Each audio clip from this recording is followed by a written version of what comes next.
jointly with Mwai Madenge, his close time by Joroge Regeru. The three of us were tasked to manage his estate. In the will, you'll be given a copy. He did put his properties and assets and cash and anything that he owned in this world. And among the things that he did put was the Olive Garden Hotel, the Fingo Beach Resort, the Queen's Gate apartment, and Langata high-rise flats. It is these four properties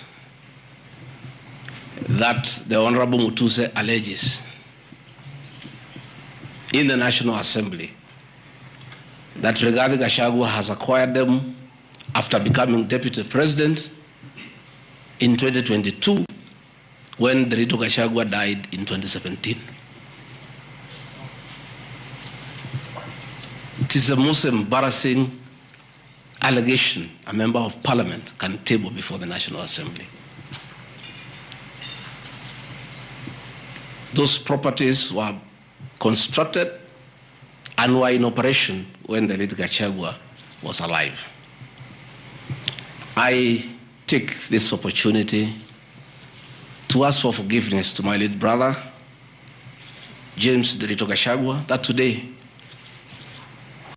as your younger brother defends himself, he'll defile your privacy by distributing your will that you wrote in privacy. That your properties that you worked so hard for many years to benefit your wives and children are now a subject of discussion and are alleged to be proceeds of corruption. How unfair, how cruel can you be to a dead man? A man who worked so hard, a man who gave his life for his family, to buy plots, to construct property, and leave them in his death for his children and his brothers and sisters. And then you go to the floor of the House and allege that those properties are production of corruption. My dear brother, rest in peace and forgive me for having joined politics. Because were it not for politics, you would not suffer this shame. Your children are crestfallen as they see their properties being splashed in newspapers as proceeds of crime. The Olive Garden Hotel that is alleged to have been bought by Rigathi Gachagua belongs to the estate of the late James Rigathi Gachagua. And in his will, he directed that we sell all his properties and divide the proceeds among his brothers, sisters, wives, and children. We, as the executors of his estate, and I want to pay tribute to lawyer Joroge Regeru and Mwai Madenge for their commitment and sacrifice to the Gachagua family. Many executors who have been given properties to run by deceased people end up misusing them and depriving the beneficiaries.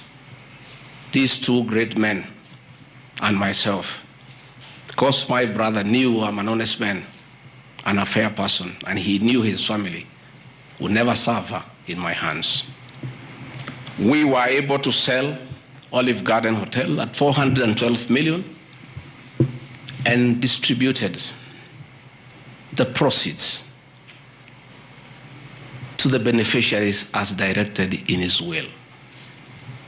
We registered his will in the High Court of Kenya and were given the probate. And my late brother, in his wisdom, left Rigathi Gachagua 5% of his wealth.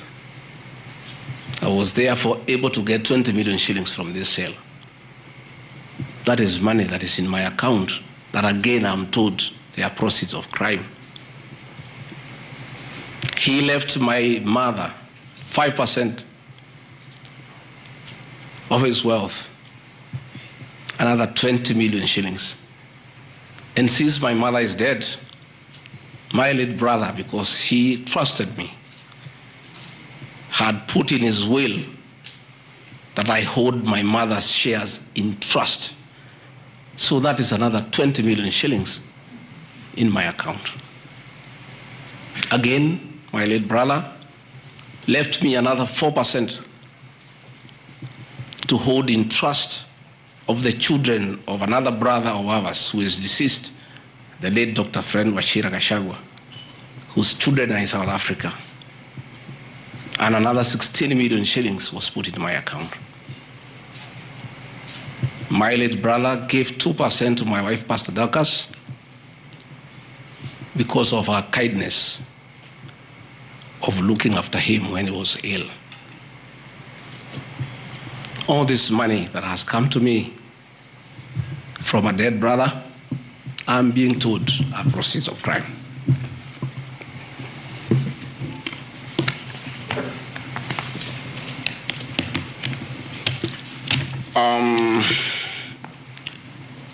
Queen's Gate Service Apartments, another property belonging to the late Gachagua, is another property that I'm told I've bought as when I'm deputy president. That is why I have 5.2 billion worth of money.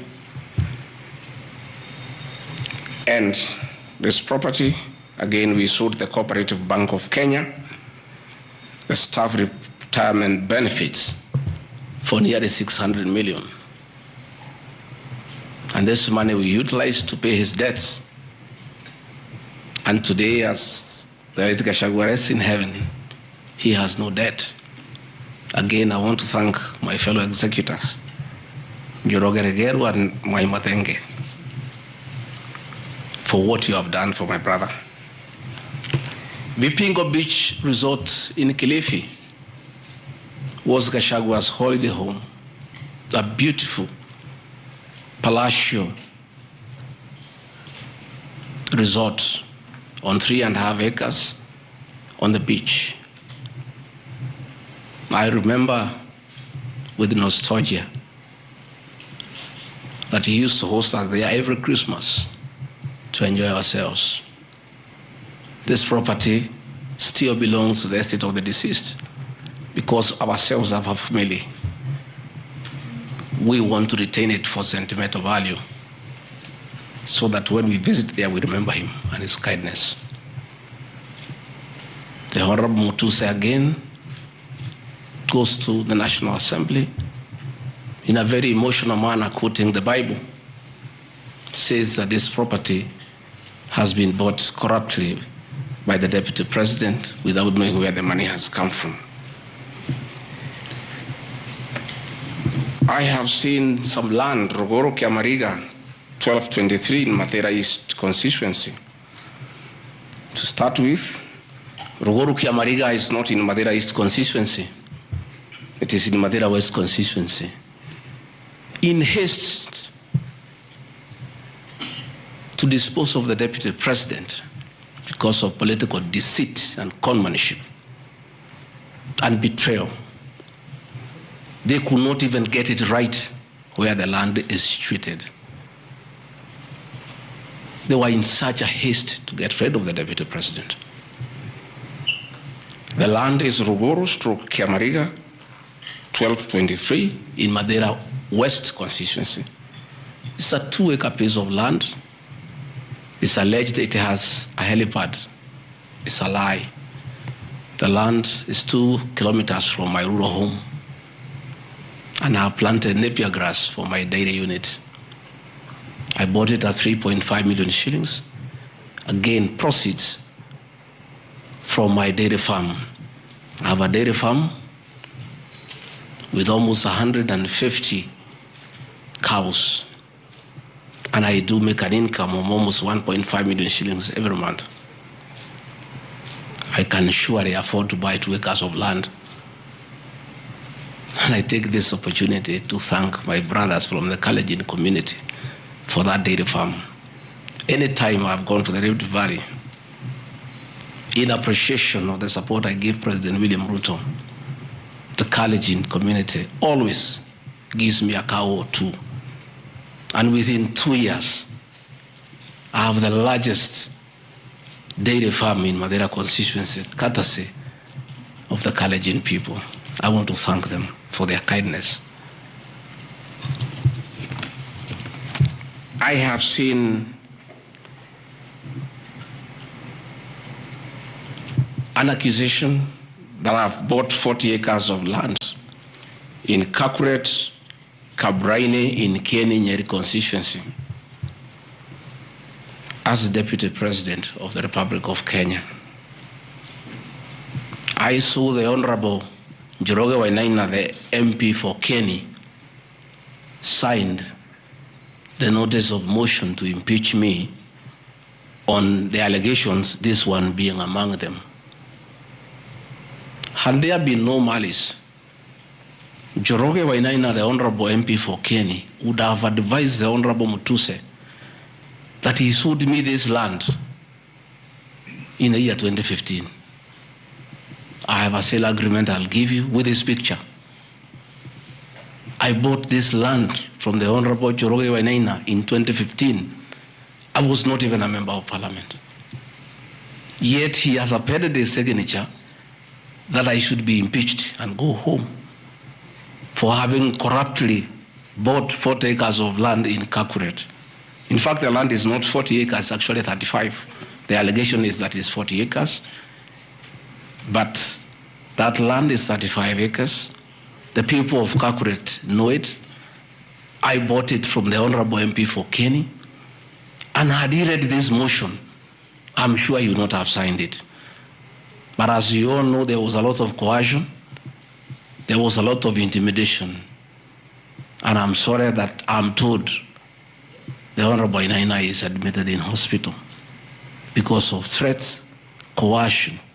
He is being forced to hang a brother against his will and his conscience. These are the lies that Mutuse brought to the National Assembly, and asking the people of Kenya to get rid of the Deputy President of the Republic of Kenya based on lies. I have seen another ridiculous allegation that the Honorable Rigathi Gachagua, Deputy President of the Republic of Kenya, has since becoming Deputy President, acquired 80 acres of land in Meru. That is false. What is true is that the Deputy President is a member of Solution Circle Limited in Meru.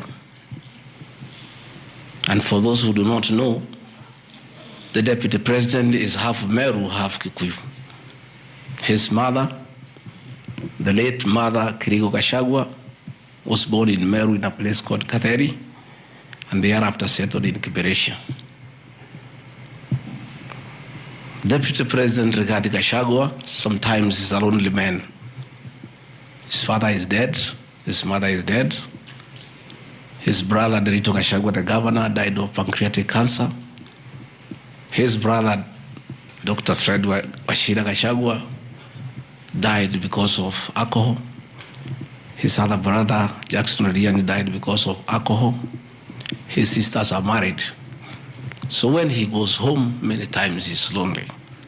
And he decided to look for some land in Meru where he can go and build a house and be among his relatives, his mother's relatives. And in the process, I identified that 29-acre land and borrowed money from Solution Circle, which I'm paying every month. We'll give you documents to show you that this is 29 acres, not 80 acres, that I have bought from a loan that I have taken as a member of Solution Circle in Meru, the land of my mother, and which I call home. I have seen an allegation that I have a dairy farm in Nyandarua. I don't have a single animal in Nyandarua. I have some little land in a place called Shamata, but I'm yet to do anything about it. I think I just mentioned it to one of the member of parliament for that area called Gachagua that I would like to start a dairy farm. And I think in those rumors in parliament, the Honorable Mutuse went ahead to say that I own a dairy farm in Nyandarua.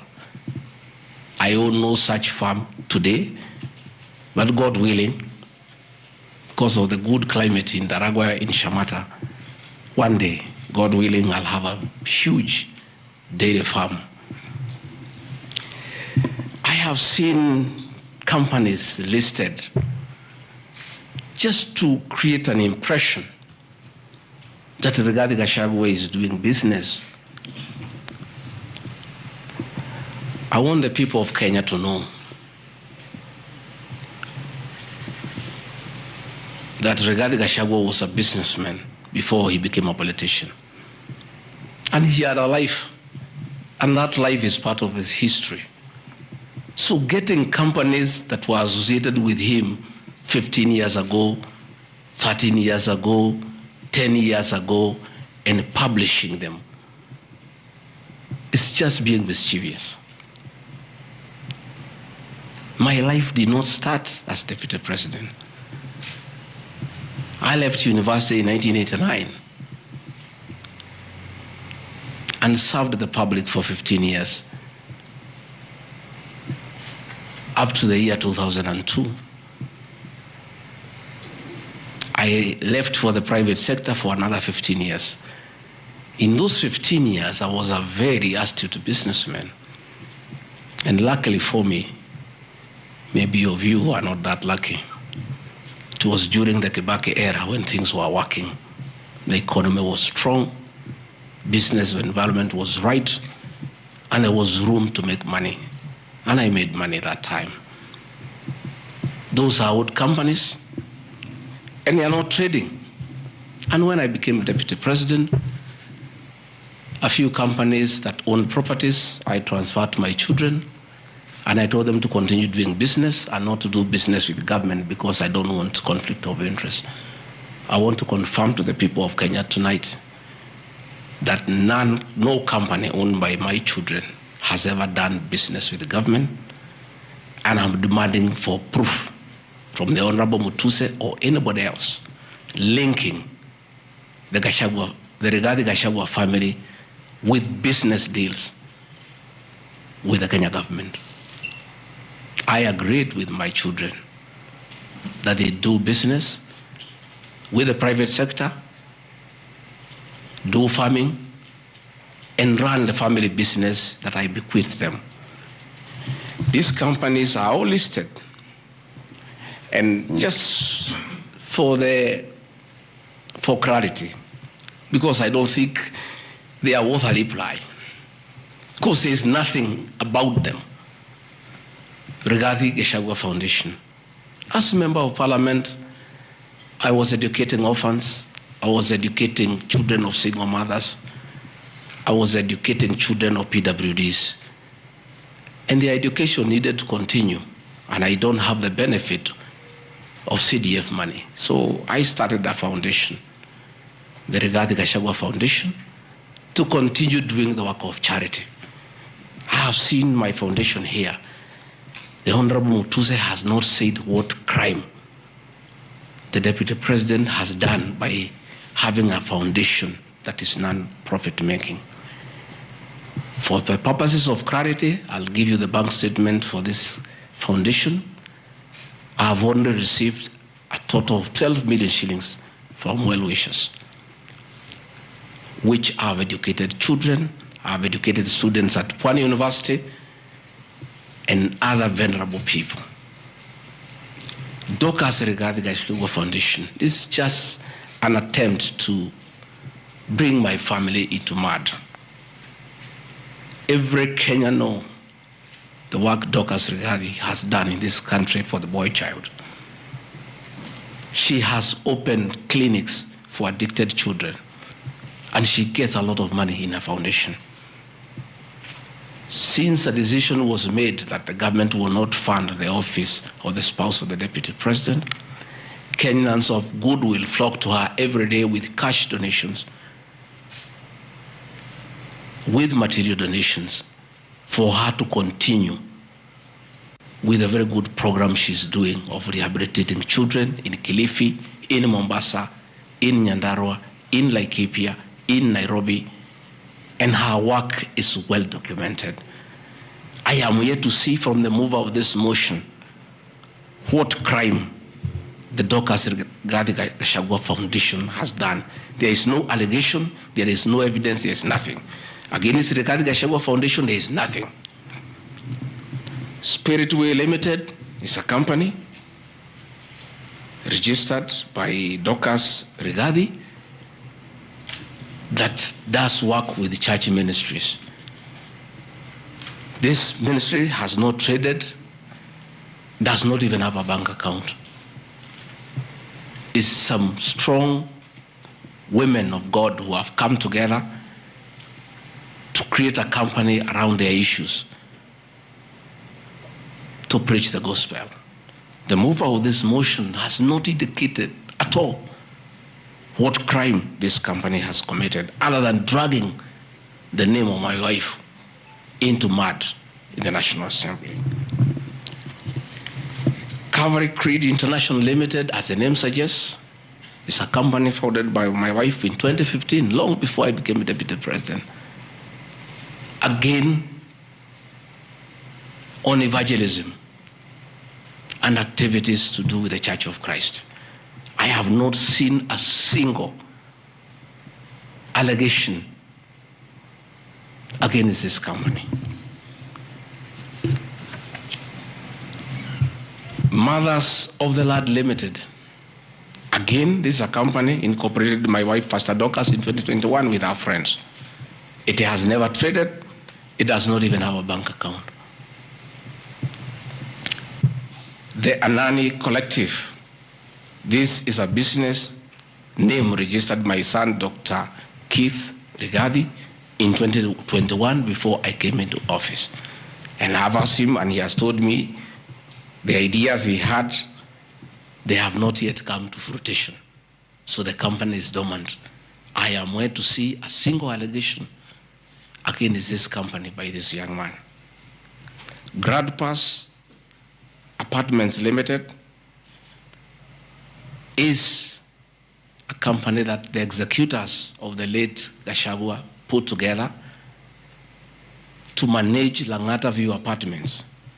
The late Gachagua left 80 apartments for his children in Langata and asked us to sell and distribute the proceeds to the wives, the children, and the brothers in a formula that he gave. In a family meeting that I chaired, we agreed as a family that we should not sell the flats. We should share them so that everybody can be getting a rental income. In that formula, because of the shares he gave to me, I have 10 flats. His daughter has 10, his wife has 5, another one has 2, another has 1. So we did put this company together called Grand Bypass Apartments Limited. This is a company that will be managing those flats on behalf of the beneficiaries of the estate of the late Gachagua. Again, this company has been put here by the Honorable Mutuse as a company that is involved in corruption. A company set to manage flats belonging to a dead good man who had foresight to think about the future of his children. And in his death, he is being haunted on nonsensical allegations simply because a decision has been made that Rigathi Gachagua is no longer useful to this administration. He is a spent cartridge. His work was to help fight Uhuru Kenyatta and get President William Ruto to power. And thereafter, he is of no use. So he should be dispensed with, and somebody else can be appointed against the will of the Kenyan people. That is the viciousness that we are even fighting the dead. How cruel can we be? How insensitive can we be? What is this power thing? that you even fight the dead for you to entrench yourself in power and get rid of your perceived political enemies. I appeal to the people of Kenya to have respect for the dead, if nothing else.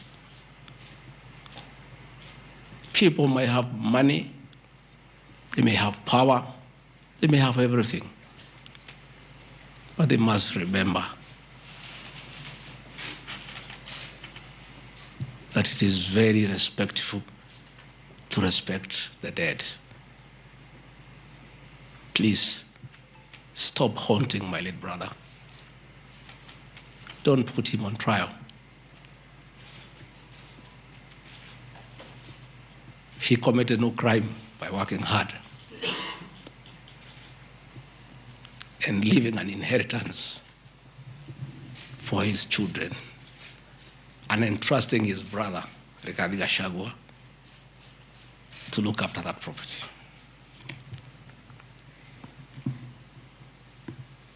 Fortis Viz Group Limited is a company incorporated in 2023 by my son Kevin and Dr. Keith. Again, some two very enterprising young men. This company has not even taken off. They are still figuring out what business they can do. And before they can even settle down, their father is under siege. So they have to come here every day to keep me company and find out what is not happening. This company has not even started. These are young people, children. Why do you want to destroy their future? By putting their names in the press with negativity because you want to destroy their father. These are innocent boys who have decided to invest in their own country. Why do you want to destroy them? You can destroy Rigathi Gachagua, fair enough, he has led for 59 years.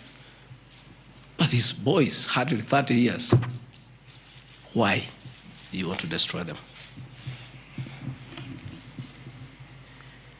Pioneer Medical Company Group, I founded this company in the year 2008.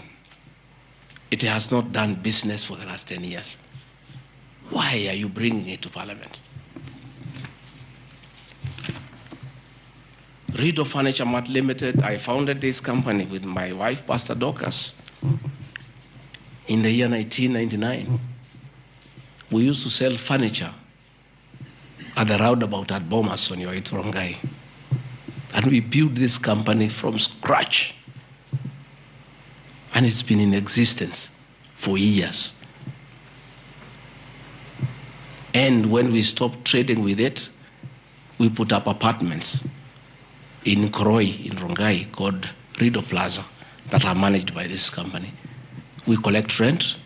We have, I think, 40, 50 flats there, and pay tax every month. What wrong has Rido Furniture Mart done? Rido Plaza was constructed in 2012, 10 years before Rigathi Gachagua became deputy president. Even if you want to kill his men and make sure he's totally destroyed, why don't you pursue him for the 2 years he has been in office? Why do you want to go back 20 years before he became deputy president and criminalize his enterprise and his hard work? Biovet Kenya Limited is a company, again, I founded in 2009. Many years before I even went to Parliament. It has not done business for the last 15 years. Not a single shred of evidence that this company has done wrong. It's not there. Murani Manufacturers Limited. It's a company that is founded by a character from our village and sold some shares to my wife and my children and interested them in manufacturing feeds for pigs and for chicken. It never even took off. This company has never traded in government. It has not done any business. It is actually dormant. I'm told the account has only 132,000 shillings. And you want to set the Deputy President of the Republic of Kenya, a man elected by 7.2 million Kenya shillings, because his wife and children have some shares in a company that has 132,000 shillings. Surely. Delta Merchants Limited is a company I founded in 2009 during the Kibaki era. It has not done business for 15 years. We demand that you say what this company has done. Wamunyoro Investments Limited is a company named after my village in Wamunyoro, which I founded in the year 2001 as a construction company. This company owns a lot of property that I bought in those years when the economy of this country was on sound footing. Since I became Deputy President, we ceased all activities of this company. It has not done a single transaction with anybody. The company is dormant, but it owns property. Those properties were bought and acquired long before I became Deputy President.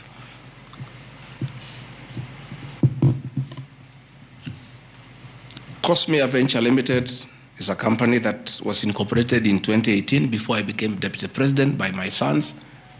They do what you call bulk SMS. I used to give them work when I was Member of Parliament to send messages to my constituents. I think they were charging me 30 cents per SMS. Some young, enterprising young people. Company 2018, it doesn't do business with government. It is not accused of any wrongdoing by anybody, anywhere. It's just putting the name there. Royal Crimson Ventures Limited, again incorporated in 2018 by my children to do their little business. No allegation of any wrongdoing has been annexed to the motion. Kurito Properties Limited, again, this is a company that me and the co-executors put together for the purposes of managing the Vipingo Hotel. No details of any accusation, any wrongdoing, nothing. Cristo Kenya Limited, this company I founded in 2009.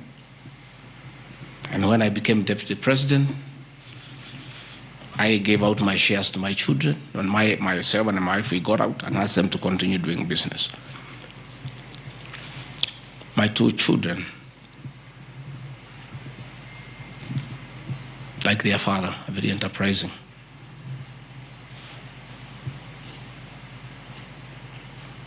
Nyeri County, where I come from, we were hit badly by COVID, and all our hotels shut down.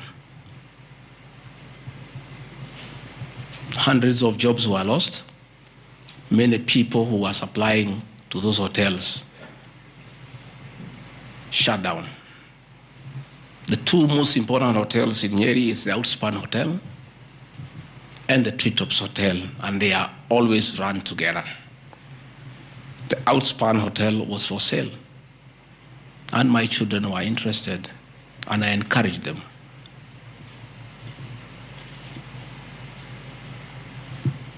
Treetops Hotel cannot be sold. It belongs to KWS. It's a government hotel. You can only lease.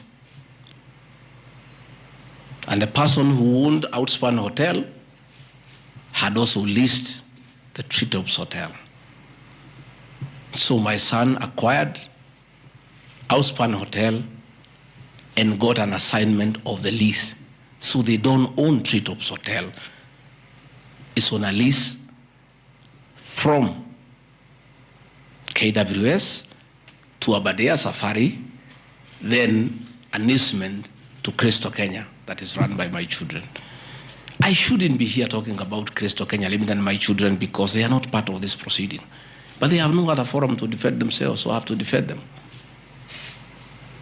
They are grown-ups. They should defend themselves, but they don't have the forum. They went to a bank and borrowed 600 million. The documents are there. And bought a hotel and bought the lease. And I publicly announced that my family has acquired the 2 hotels because there was nothing to hide. I saw no need to advise my children, like other people do, to buy the properties through proxy because this was straight business. They went and borrowed 600 million from the bank. And they were given 1-year moratorium, which is not over, to do the renovations and all that and open the facility. But I want to thank my son, Dr. Keith Rigathi. He worked very hard. That I think last month or so, I was at the treetops with the British High Commissioner to open the treetops. The treetops is so important to the people of Nyeri and the Aberdare ecosystem. It is in the treetops hotel that Princess Elizabeth slept as a princess and woke up as a queen. And when that facility was shut down, it was very devastating to the people of Nyeri and the Aberdare ecosystem. So when the people of Nyeri heard that the son of the deputy president is interested in leasing that facility from KWS and reopen it, there was joy and jubilation in the Aberdares. Since this hotel opened, 45 Kenyans are back to work. The mama mboga we talked about during our campaign are supplying vegetables to that hotel. The local butchers are supplying meat to that hotel. The traditional Moboko dancers come every weekend to entertain the tourists and get some payment. The tourism circuit of the Aberdare is back because of these 2 young men who are now being demonized as crooks, as criminals, who should not invest in their own motherland because they are the sons of the deputy president. The deputy president of the Republic of Kenya spends a lot of time in one of his functions that he has been given by the president to coordinate development partners and look for investors. Why should the deputy president go to look for foreign investors when his own children can invest at home? Children of many other people I know hide their money in Dubai and Cayman Islands. They don't want to invest here. What crime have the children of the deputy president of the Republic of Kenya committed by borrowing money from a bank to buy a hotel and spur tourism, create employment, and spur business within the local environment? These boys are so demoralized, asking me, Dad, why didn't you advise us that it's a crime to be your children, that we have no life of our own, that we shouldn't invest in our own country, and if we dare to invest, we should do it at our proxy so that we conceal our identity? Are we criminals by virtue of being your children? That's a question my children are asking me.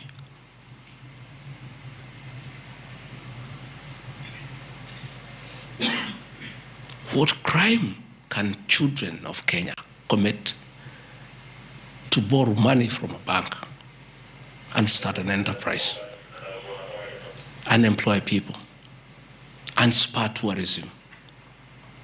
How unfair can a country be to its young population to condemn them for being enterprising? I'm being told by the National Assembly that I need to be impeached from office because my children have dared to borrow money, buy property in their name and invest in their own country. And for that, their father should be sent home.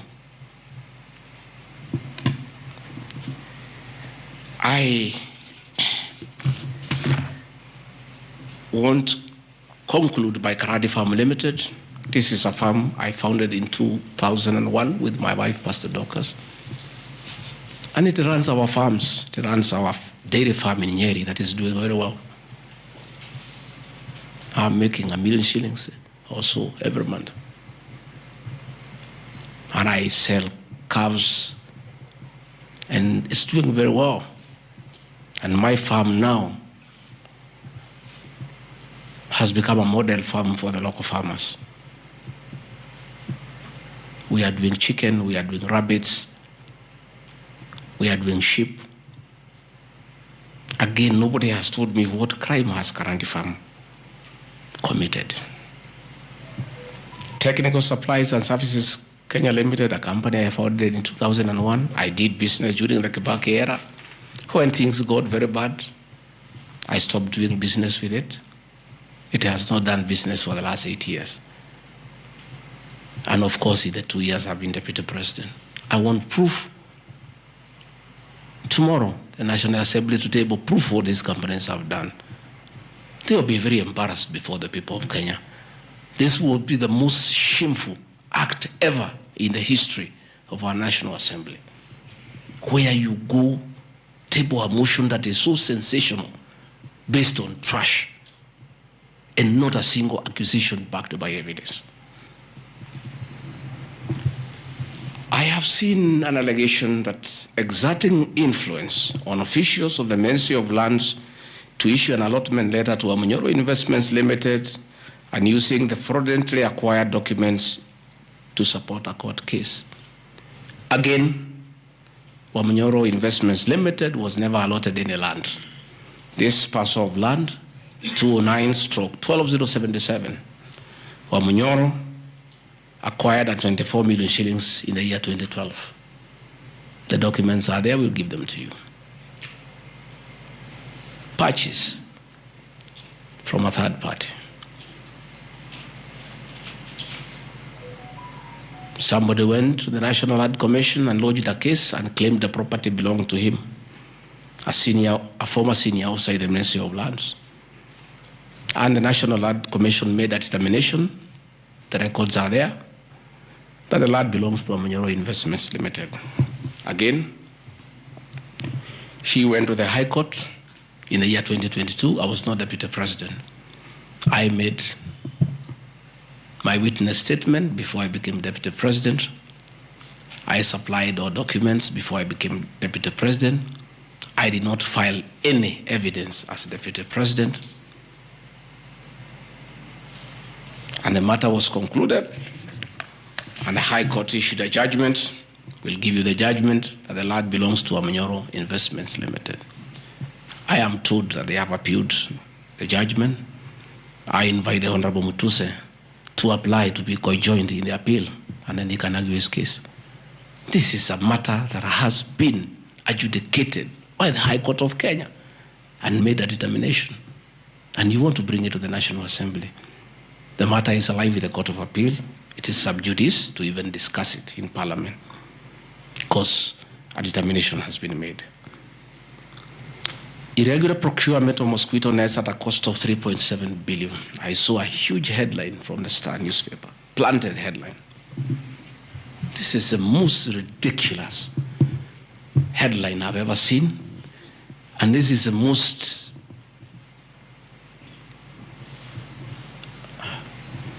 I lack a proper word and I don't want to speak in Kikuyu.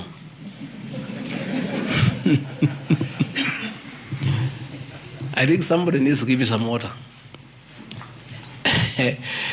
What I'm looking for.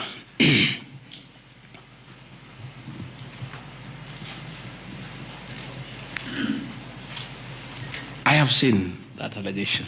I want to respond as follows. One,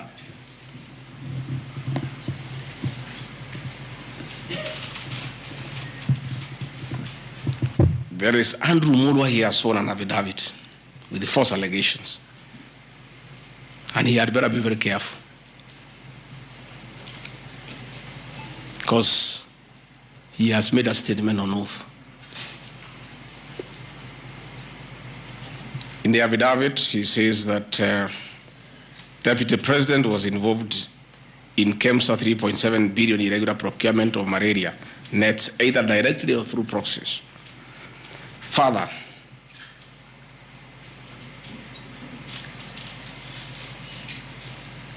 Shobika Impex Limited is an international company,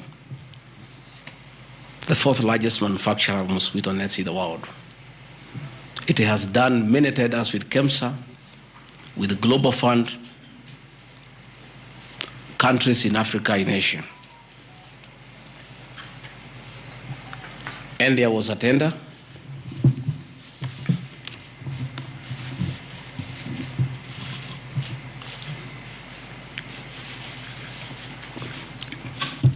There was a tender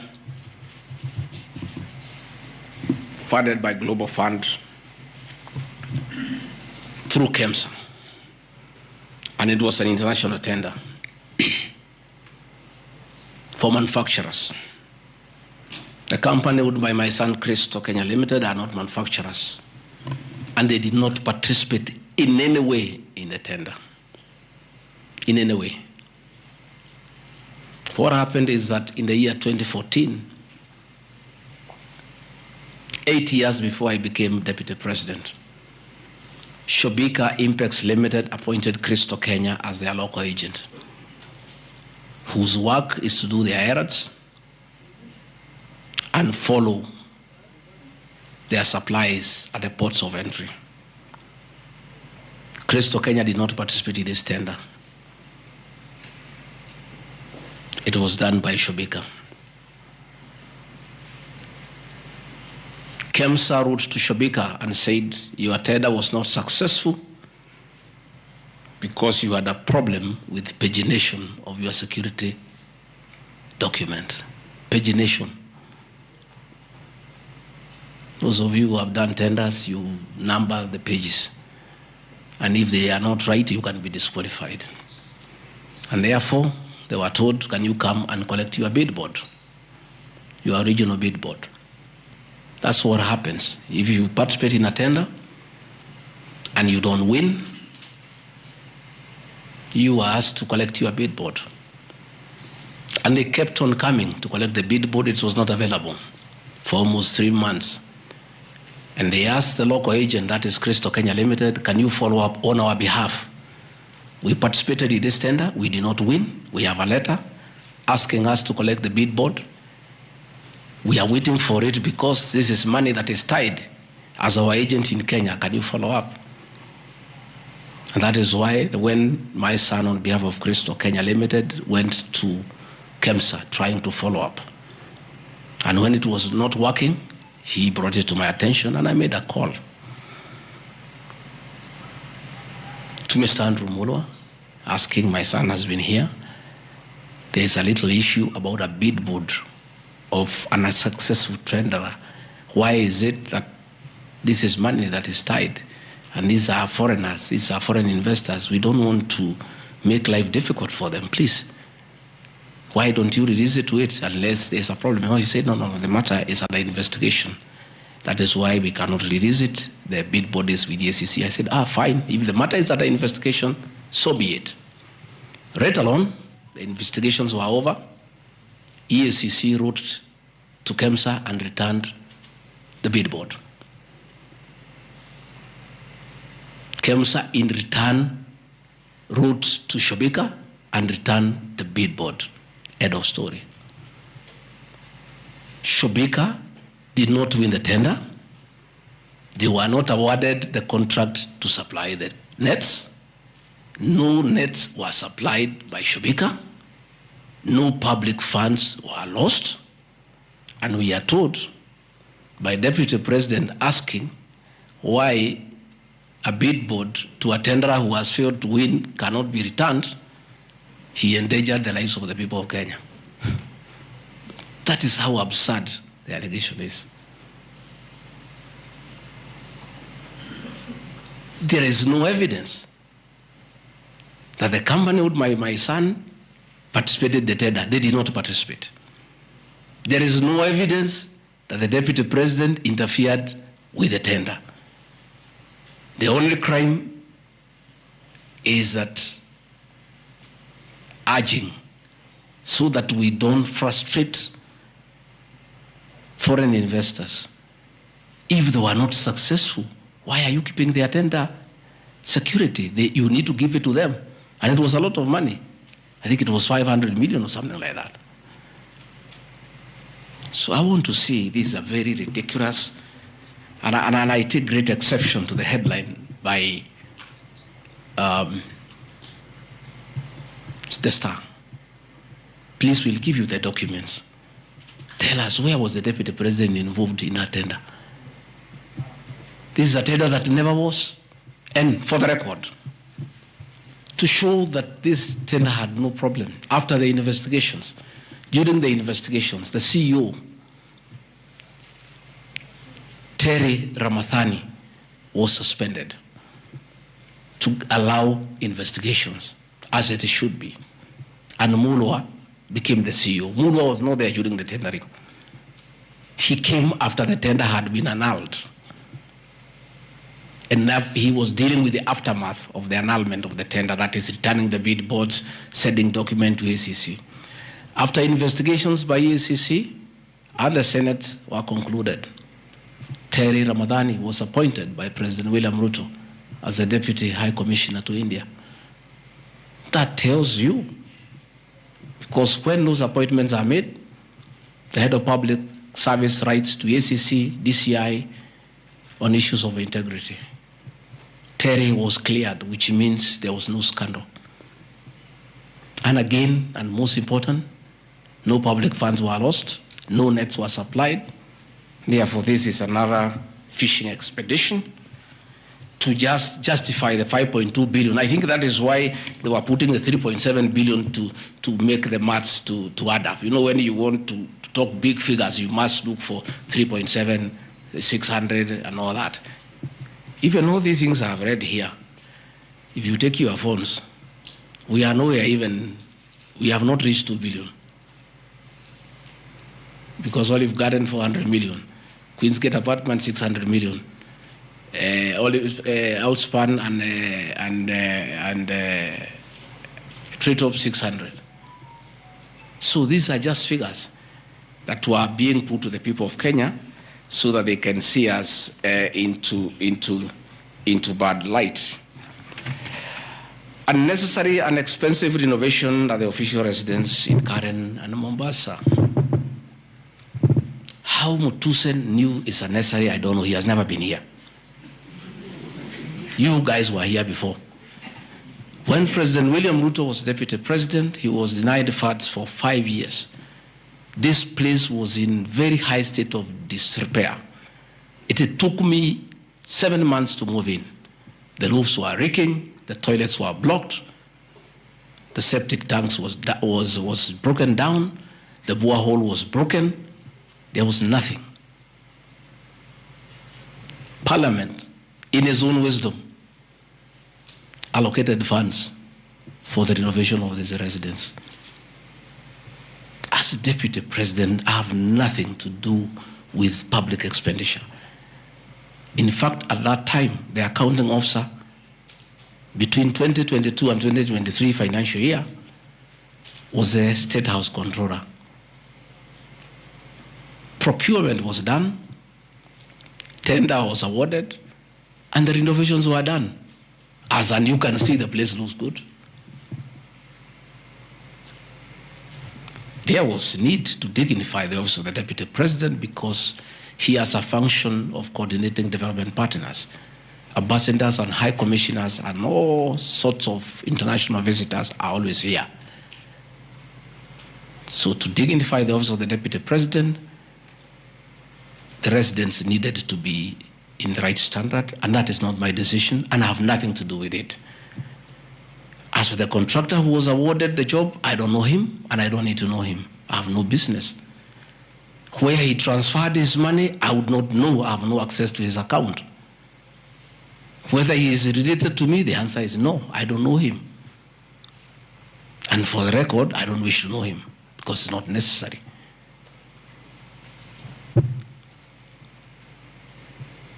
Government expenditure is audited every year by the Auditor General. Since this office was under the executive office of the Deputy President for that financial year, the Auditor General did her inspection and gave us a clean bill of health. The renovations that were done were not highlighted with having any audit query. If the Honorable Mutuse had taken his time to look at the Auditor General's report, he would not have brought this baseless accusation. And even if there was an accusation, it should be directed to the accounting officer, who is the State House Controller, not me. I don't deal with procurement. I don't deal with financial management. I don't deal with anything to do with public finances. But since the matter has been raised, I have to answer to it. I have looked at the Auditor General's report, clean. I have looked at the contract, it's signed by the Controller of State House. As to the work, that I can attest, they did a very good job. And this residence has been dignified. The same with the residence in Mombasa. You know, the residence in Mombasa is where President William Ruto and his wife, Mama Rachel, were chased away, and the house allocated to the regional commissioner. And on assuming office, I took up the residence. It was in state of disrepair. Again, it was renovated. It's a good place. And I normally go there when I go to Mombasa. And it makes a lot of sense, because before the renovation of that residence, anytime I went to Mombasa, I normally have a huge delegation of security people, hospitality, and all that goes with the office, not really me. The bills were very expensive. It makes a lot of sense to have an official residence for the Deputy President in Mombasa, so that when he is there, you cut down on public expenditure.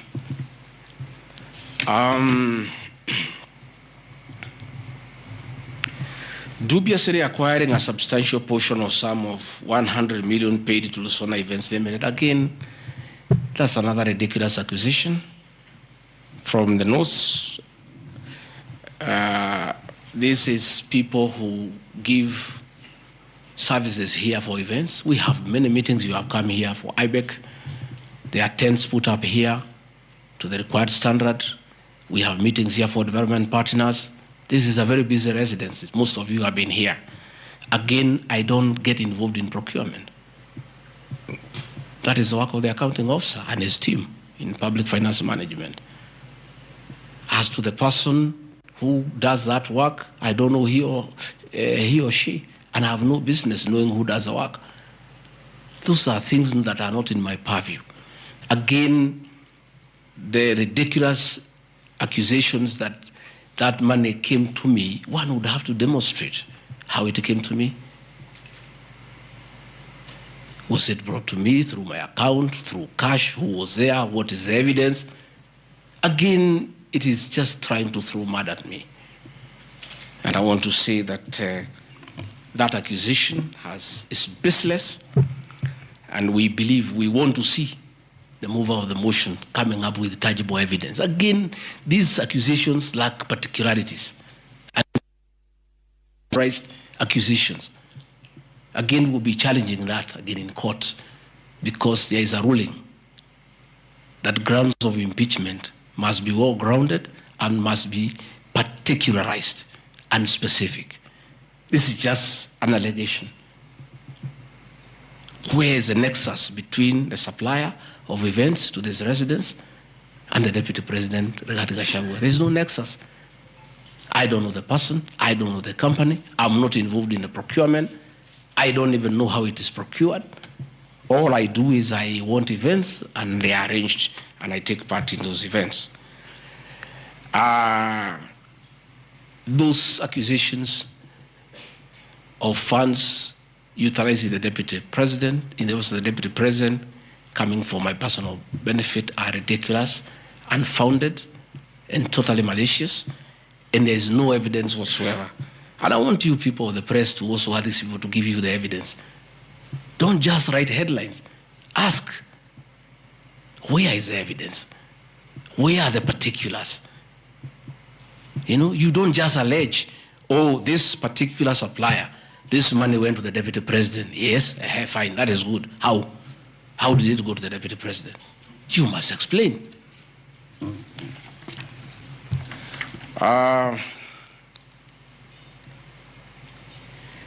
Alleged sensational but false allegations against Lady Justice Esther Maina. It is alleged that the special notice of motion at ground 4 had a gross violation of the Constitution, that I publicly attacked the Lady Justice Esther Maina and forcibly threatened to bring action against her. I did not threaten to bring any action against Justice Maina. I did bring action against her. I was just informing the public because I'm a public officer and I have freedom of speech.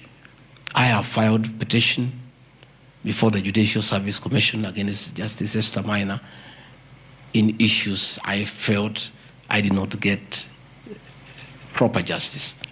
So I did not threaten her. I did what the law says. If you are not happy with the conduct of a judge, you file a petition before the the Judicial Service Commission, which I have done. Again, I don't want to delve before the matters because it is against sub judice. But that I have done, so I cannot be threatened. I cannot be said to threaten her. And again, I have a right as a leader, as a Kenyan, to say what I'm doing. And I did say publicly that I will bring a petition against her. I have done it. And the evidence is there. You see it. We have filed a petition, and we are waiting for it to be concluded.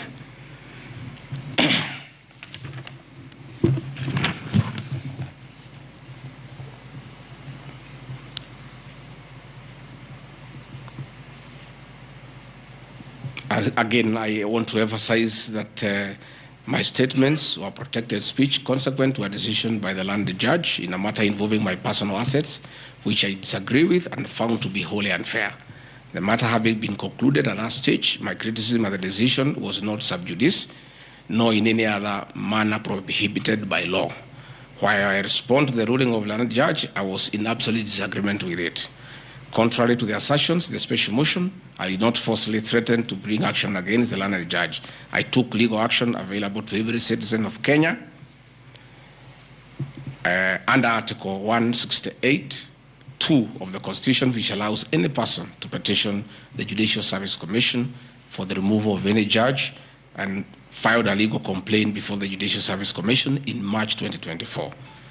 The complaint being live before the JSC, discussion of the conduct of the learned judge in the said matter here would be sub judice. Diverting materials meant for construction of Kilifi Malindi Highway to tarmac a private load to Vipingo Beach Resort. Again, I said Vipingo Beach Resort belongs to the estate of the late Governor Gachagua. The facts are as follows. King Charles III visited Kenya between 30th October 2023 and 3rd November 2024. During his state visit, one of the designated places where King Charles III was to visit was Kuritu Marine Conservancy, which shares a road with the Vipingo Beach Resort. And it's a public load, by the way, it's not a private load. I have annexed a copy of the program of the state visit to Kenya by King Charles III, marked RG, which at page 13 on items 63 and 64 shows his departure and arrival at Kuritu Marine Conservancy. As I was walking around, I slept there, I think 2-3 weeks before the arrival of the king. And as you all know, I walk every morning. And as I walked on that road, I found there was a lot of activity and tarmac was going on. I was very happy and I asked what was happening. And I was told that the king himself, the third, will be coming. So, like all other residents of that area, we are very indebted to King Charles III, that this was done very speedily. Rigathi Gachagua never called anybody to do this road. In fact, I'm informed that this road is donor funded, the one to Kilifi, and there is a component of corporate social responsibility. And I have learned, after I have inquired, that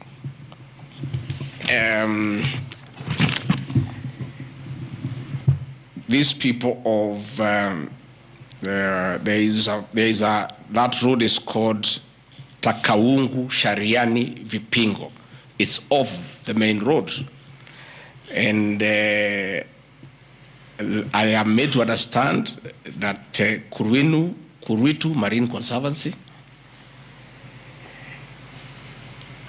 Vipingo Secondary School, Shariani Primary School, among other stakeholders, including a public market, applied to Kenha to be considered for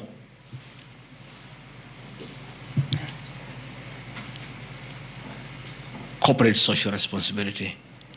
And I think the issue of the king hastened that request. And that's why I said we are grateful to the king. Again, I invite evidence to show that I influenced that road. In any case, I would like to know the member of parliament for that area, how he will vote in this motion. He should be a very happy man. If Deputy President Rigathi Gachagua occasioned a tarmac route to be done in his constituency, he should vote for me. But I didn't. And when I went there, that Shariani market, people are very happy with that road because I walk there in the morning when I sleep there. People are very happy with that road. The secondary school there, the boys and girls are very happy. The primary schools are there. And again, contrary to the assertion by the Honorable Mutuse, it's not a private road, it's a public road. And it is serving many people, a primary school, a secondary school, a market, and a whole community, including the family of the estate of the late Governor Rigathi Gachagua. We are just beneficiaries of good deeds by our government that were hastened by the arrival of His Majesty the King III. Undermining the President and the Cabinet by allegedly making contradictory public statements from the position taken by Cabinet regarding the evacuation of the people residing along Nairobi River. To start with, for the record, President William Ruto has never complained to me that I have undermined him. If he has told that to Honorable Mutuse, I would like to know that he has complained to Honorable Mutuse that his deputy has undermined him. Article 147 of the Constitution provides the Deputy President shall be the principal assistant to the President and shall deputize for the President in the execution of the President's functions. Article 28, which states that every person has inherent dignity and the right to have that dignity respected and protected. Article 29C, which states that every person has the right to freedom and security of the person, which includes the right not to be subjected to any form of violence from either public or private sources. Section 152G1 of the Land Act, which states that notwithstanding any provisions to the contrary in this act or in any other written law, all eviction shall be carried out in strict accordance with the following procedures. A, be preceded by proper identification of those taking part in the eviction or demolitions.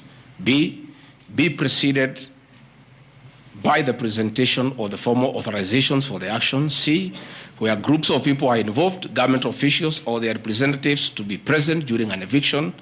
D, to be carried out in a manner which respects the dignity, right to life and security of those affected.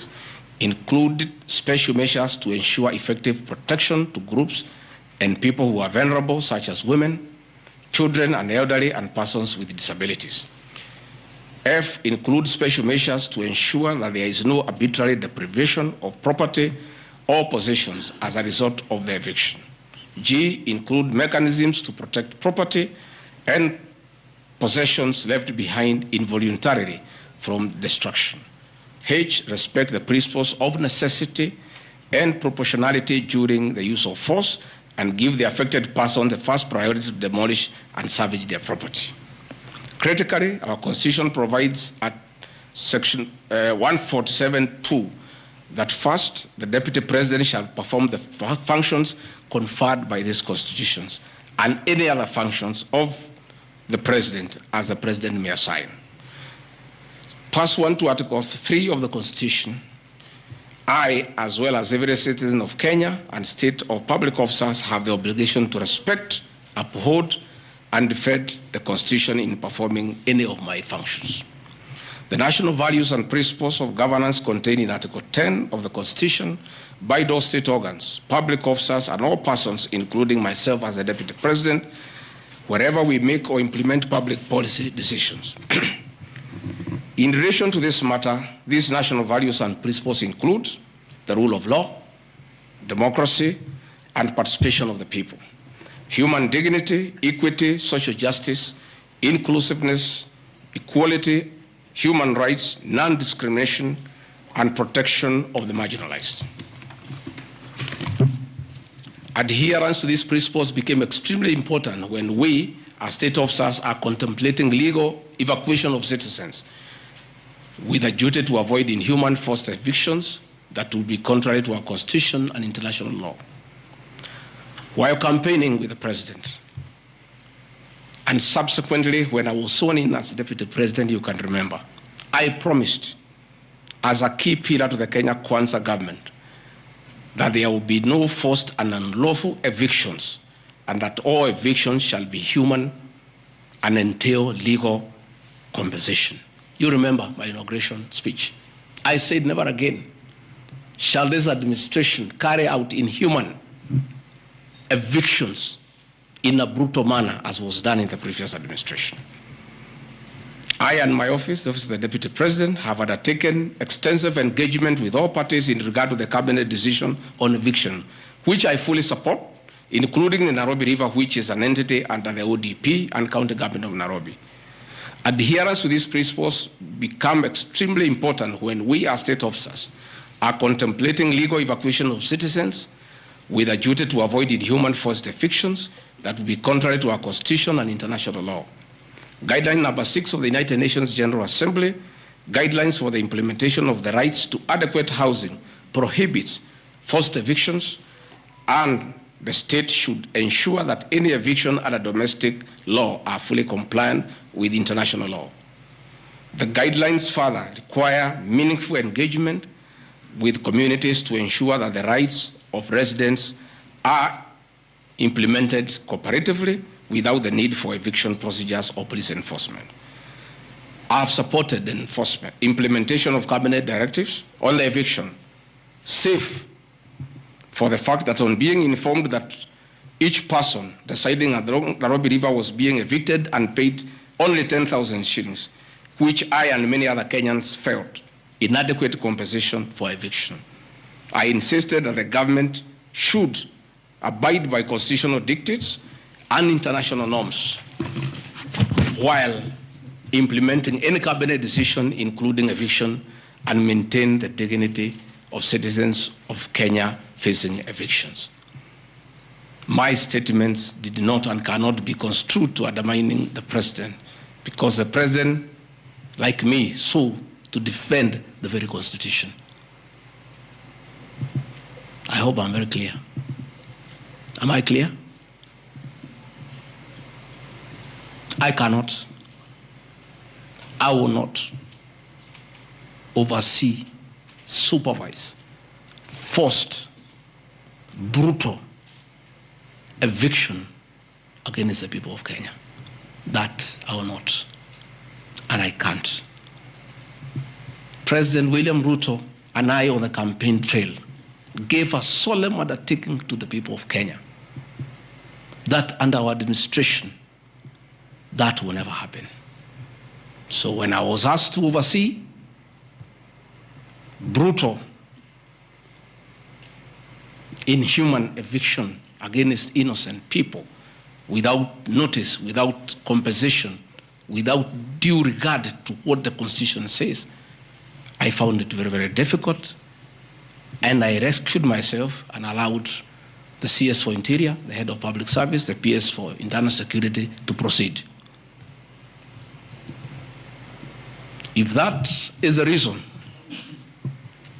why Rigathi Gachagua should be impeached as Deputy President of the Republic of Kenya and sent home for refusing to undermine the Constitution, for saying no to brutal an inhuman eviction of poor Kenyans, let it be.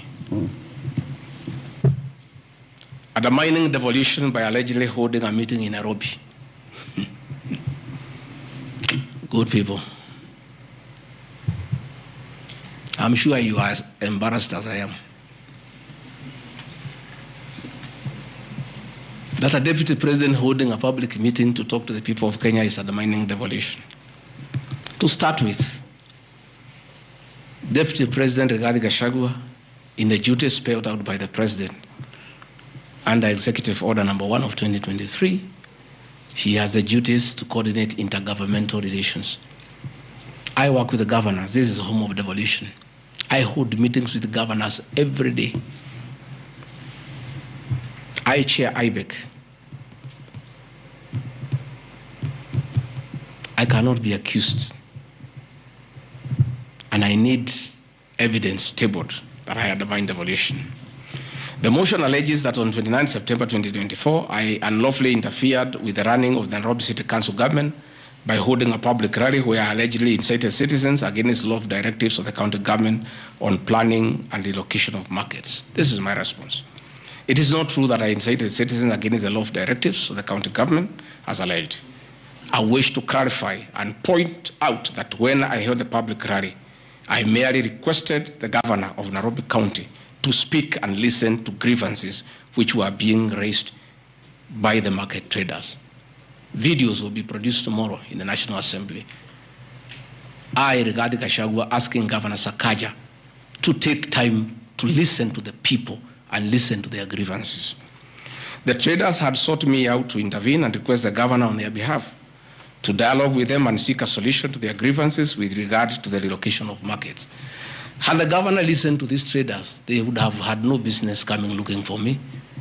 Or I was what happens to the distances that we cover? What about the extra cost of going to the new relocation? And I think the traders were right.